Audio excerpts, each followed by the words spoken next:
नसतात म्हणून काय सांगू आता, करा सुद्धा उपकार करतात म्हणून काय सांगू आता. संतांचे उपकार ठीक आहे महाराज सांगतात, तुमचे आमचे उपकार सांगता येतात, ताईचे उपकार सांगता येतात. चला आपला विषय कुठं फाटाफुटला महिला मंडळ लक्षात आहे का? नाही म्हणा, तुमचं कीर्तन तुम्ही तिकडच. हा आम्हाला जर कळत असतं वळत असतं तुम्हाला बोंबलायला झपुलीला असतं का? काय करायचं. चला विषयाचा फाटा फुटला होता बघा, लय लांब विषय गेला, आता काय हरकत नाही. हा त्या ठिकाणी चला आईची माया असते, संस्कार लेकरावरती केले पाहिजे. त्या ठिकाणी ती माय रडू लागली, हो रडू लागली. ती लेकरू तिचं निघून गेलं. 1 वर्ष झालं, 2 वर्ष झालं, 3 वर्ष झालं, 4 वर्ष झालं, 5 वर्ष झालं, 6 वर्ष झालं, 7 वर्ष झालं, 8 वर्ष झालं, 9 वर्ष झालं, 10 वर्ष झालं, 11, 12, 2 धम्मा झाली. पण लेकराने खरंच त्या ठिकाणी तोंड तिकडे केलं नाही. पण आईचे डोळे रडू रडू रडू रडू रडू रडू फुटायला झाले. हो हा रोज आजी पोस्टमॅनकडे माझ्या लेकराचा फोन आला का हो, माझ्या लाडल्याचा फोन आला का हो, माझ्या लाडल्याची तारीख आली का हो, तार आली का हो, पत्र आलं का हो. तेव्हा फोन नव्हता आणि एकच फोन होता ग्रामपंचायत मध्ये, आहे का नाही. हा नंतर होता तो सुद्धा म्हणजे आमच्या काळात असेल, तुमच्या काळात नसेल. हा मग अशा पद्धतीने त्या ठिकाणी महाराज त्या ठिकाणी दररोज तिने जायचं आणि विचारायचं, टचकन डोळ्यामध्ये पाणी यायचं, घरी यायचं, अक्सा बोक्षी रडायचं, दरवाजा लावून घ्यायचा आणि त्या ठिकाणी रडत बसायचं. हा असं करता करता बरीचशी वर्ष निघून गेले. पोरगा सुद्धा वयस्कर झाला. शेवटी आई मरायला झाली. त्याची वाट पाहून मुलगा नाही आला. अरे त्या ठिकाणी हा करता एक दिवस जाणंच आहे ना, हा देह सोडण्याची वेळ आली मैबाप. परंतु तिने शेजाऱ्याच्या मुलाला बोलवलं आणि पत्र लिहिलं, 20 पत्रस, कारण की या ठिकाणी माझा लाडला पुत्र या ठिकाणी खरोखर तुझ्या सुखात मी सुख मानते बाबा, खरोखर तू जिथे असेल तिथे सुखी राहा. अशा पद्धतीने ठीक आहे, तू ज्यामुळे माझ्यावरती रागवत होता ना लेकरा, लक्षात घे मी शेवट जाता सांगतो रे बाळा तुला, ज्या डोळ्यासाठी तुला माझा अपमान वाटत होता ना लेकरा, जेव्हा तू झाला होता ना बाळा, तेव्हा डॉक्टरांनी सांगितलं याला डोळा नाही, म्हणून माझा डोळा काढला आणि तो डोळा त्या ठिकाणी तुला बसवला रे दादा. आणि त्याच डोळ्यामुळे तू शिकला रे बाबा, त्याच डोळ्यामुळे मोठा झाला रे दादा, त्या डोळ्यामुळे मोठा जॉब करू लागला रे दादा, करोडो रुपये कमवू शकला रे बाळा. पण माझ्या डोळ्याच्या अपमानामुळे तुला त्या ठिकाणी अपमान वाटत होता ना लेकरा, पण माझा डोळा काढून तुला दिला होता. अरे लेकराच्या जीवनासाठी स्वतःचा जीव सुद्धा द्यायला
आई तुझ्या मूर्ती वाणी या जगात मूर्ती नाही, अनमोल जन दिला गाय तुझे उपकार भेटणार नाही अनमोल जन्म दिला गाय तुझे उपकार भेटणार नाही आई तुझ्या मूर्ती वाणी या जगात मूर्ती नाही अनमोल जन्म दिला गाय तुझे उपकार भेटणार नाही अनमोल जन्म दिला गाय तुझे उपकार भेटणार नाही आई तुझ्या मूर्ती वाणी या जगात मूर्ती नाही आई तुझ्या मूर्ती वाणी या जगात मूर्ती नाही अनमोल जन्म दिला गाय तुझे उपकार भेटणार नाही अनमोल जन्म दिला गाय तुझे उपकार भेटणार नाही आई तुझ्या मूर्ती वाणी या जगात मूर्ती नाही अनमोल जन्म दिला गाय तुझे उपकार भेटणार नाही अनमोल जन्म दिला गाय तुझे उपकार भेटणार नाही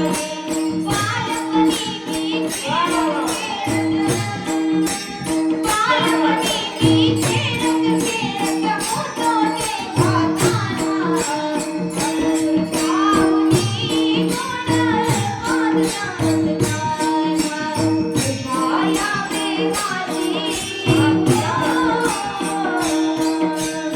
तुझ्या प्रेमाची कधी जाणीव झाली नाही अनमोल जन्म दिला गाय तुझे उपकार भेटणार नाही अनमोल जन्म दिला गाय तुझे उपकार भेटणार नाही अनमोल जन्म दिला गाय तुझे उपकार भेटणार नाही अनमोल जन्म दिला गाय तुझे उपकार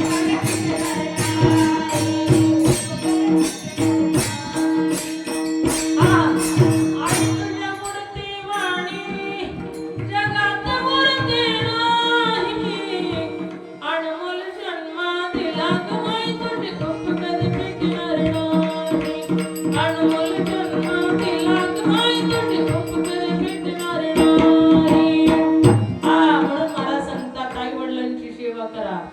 शास्त्र सांगतं, साधू संतांनी सुद्धा सांगितलं म्हणून ती कृतीत आणण्याचा प्रयत्न करा आणि प्रत्येकाने आई बापाची सेवा करा. आई बाप प्रसन्न ठेवून पंढरपूरची वारी केली तर लवकर पांडुरंग परमात्मा प्रसन्न होईल.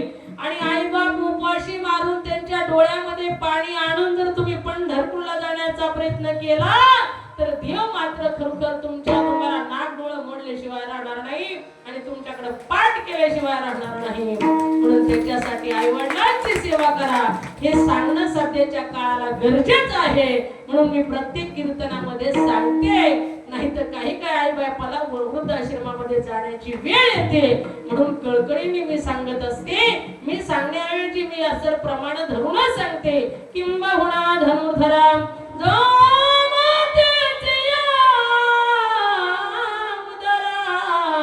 तो मात्याचा सोयरा माझ्या माऊलीने सुद्धा सांगितलं आई वडिलांची सेवा करायला दादा. म्हणून तुम्ही सुद्धा आई वडिलांची सेवा करा. म्हणून महाराज सांगतात आईचे उपकार आई असताना डोळा तर दिला मै बाप पण जीव द्यायला सुद्धा मागं घेत नाही. हे आईचे उपकार तुम्हाला सांगितले. बापाचे उपकार तसेच आहे. महाराज सांगतात स्वतः फाटकं घालीन पण लेकराला 1000 रुपयाचा ड्रेस आणील. स्वतः फाटकी चप्पल घालीन पण लेकराला 2000ची चप्पल आणीन. स्वतः उपाशी राहील पण आपल्या लेकराला असणारे मेसची सोयी सुविधा केल्याशिवाय राहणार नाही. हडाची गाडा रक्ताचं पाणी करणारा तो बाप असतो. बाप स्वाभिमानी बाळा त्याचा कण खर कण त्याच्या हृदयात सुद्धा लाजाळूची संवेदना. त्याची पहाडाची छाती त्याची हृदय गुलाब त्याच्या घामाना सुद्धा हिऱ्या मोत्याचा रुबाब. बाप साठवितो अश्रू वाट पाहे त्या क्षणाची रे.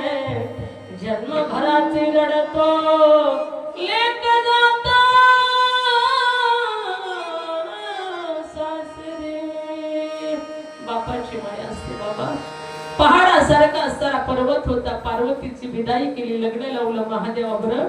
तिला वाट लावताना तो सुद्धा रडला. विधीही असताना जनक राजा सीतामाईला वाट लावताना तो सुद्धा रडला. जीवनामध्ये बाप तीनदा रडत असतो बाबा, तीनदा रडत असतो. एकदा रडतो मुलाने आपला अपमान केल्याच्या नंतर. अरे ज्याच्यासाठी हाडाची काढ केली, रक्ताचं पाणी केलं, उभं आयुष्य त्याच्यासाठी जाळलं. मनाला वाटलं ते वाटलं, कधी इच्छा झाली जिलेबी खायची तर खाली रे, रुपया त्याच्यातला साठवून ठेवला रे. याच्या लेकरा बाळाला होईल, याच्या सर्व्हिसला होईल, याच्या शिक्षणाला होईल. पण तोच पोरगा चहा प्यायचं का म्हणून विचारत नाही. त्या बापाच्या डोळ्यात पाणी येणार नाही का माईबाप? नक्की येणार. म्हणून माईबापांची सेवा करा म्हणून बाप दोनदा तीनदा रडत असतो. आणि एकदा मुलगा आपल्यातून वेगळा राहिल्याच्या नंतर बापाला रडत असतं. आणि तिसऱ्यांदा म्हणजे कलिजे का तुकडा आपली एकुलती एक मुलगी ज्यावेळेस तिचं लग्न लावून तिला सासरी नांदायला पाठवतो त्यावेळेस बापाच्या डोळ्यामध्ये पाणी येत असतं बाबा. बाप दाखवत नसतो रे. मुलीला वाट लावल्याच्या नंतर घरामध्ये संध्याकाळी मुशीमध्ये तोंड खुपसू रडत असतो. पण आया बायांचं लवकर जवळ रडू असतं. त्यांना एकीमेकीच्या गळ्यामध्ये पडून त्या सराखवर भडा भडा भडा बोलून आरडून मोकळे होत्या. म्हणून तर महिलांना अटॅक येत नाही बघा. पुरुष हा सरा सगळ्या गोष्टी दाबून ठेवतो म्हणून त्याच्यावरती जास्ती. आता पाहतो आपण त्यांच्याकडे तसं जास्ती अटॅकचं प्रमाण आहे का? मोकळं झालं पाहिजे माणसाने. मनातल्या गोष्टी कुठेतरी बोललं पाहिजे, कुठेतरी सांगितलं पाहिजे. दाबून ठेवायचे नसते आता. ते दाबून दाबून दाबून दाबून दाबून महाराज अटॅक येतो, छातीवरती दाब येतो. आणि त्या ठिकाणी माणसाच्या जीवनामध्ये सुखही पचवता आलं पाहिजे आणि दुःखही पचवता आलं पाहिजे, आहे का नाही? जीवनामध्ये चढउतार चालूच असतात, सुख दुःख पचवता आलं पाहिजे. एका मावशीला लॉटरी लागली 25-30 लाखाची, 30 लाखाची लागली. लागल्याच्या नंतर गावचे सरपंच आले आणि म्हटले महाराज तुम्ही जा त्या मावशीचा आधी शांतवण करा, नंतर पैसे तिच्या हातामध्ये देऊ म्हटले. कळतंय ना महिला मंडळ? हा लॉटरी 30 लाखाची म्हणल्या महिला मंडळ टावकारल्याच. असे खुश चेहरे दिसले म्हणजे मला समाधान वाटतं. प्रसन्न आहेत माझ्या माता भगिनी. ठीक आहे मग त्या ठिकाणी पाठवलं महाराजांना. मला नाही बरं का, मला नाही मारायचं लवकर. महाराजांना पाठवलं आणि पाठवल्याच्या नंतर गेले. म्हटले मावशी जय हरी. ती म्हटली बाबा लयच वाटवून आला, काय काम आहे? म्हटले तुमच्यासाठी चालू, तुमच्या हितासाठी. म्हटले काय माझं हित? अरे म्हटले 30 लाखाची लॉटरी तुला जर लागली म्हणले नाही, जर लागली, जर तरचा प्रश्न आहे. जर लागली तर तू काय करणार म्हातारे? म्हातारे म्हणले बाबा त्याच्यातले 15 लाख तुला आज येऊन टाकेल बाबा. बाबाला तिथंच अटॅक आला ना. बाबा म्हणलं काही वेळ कष्ट करता 15 लाख आयुष्य गेलं, लाख कमवता आले नाही आणि 15 लाख बाबालाच पचवता आला नाही. तो आनंद तिथंच कॅप केलं बाबा. येत बेतवाड निवर्तन देतात धाम माणसाला सुख दुःख पचवण्याची क्षमता पाहिजे. महाराज सांगतात हे पचवता आलं पाहिजे. विठ्ठला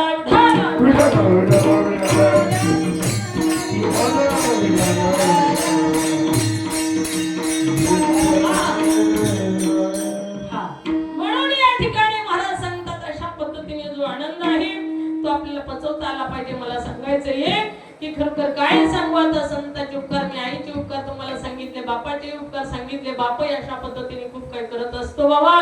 पृथ्वीचे उपकार सांगितले. पृथ्वी माता सगळ्यांच्या अपराध पोटामध्ये घेते. उठलं की आपण थुकतो वगैरे वगैरे वगैरे सगळं काही करतो.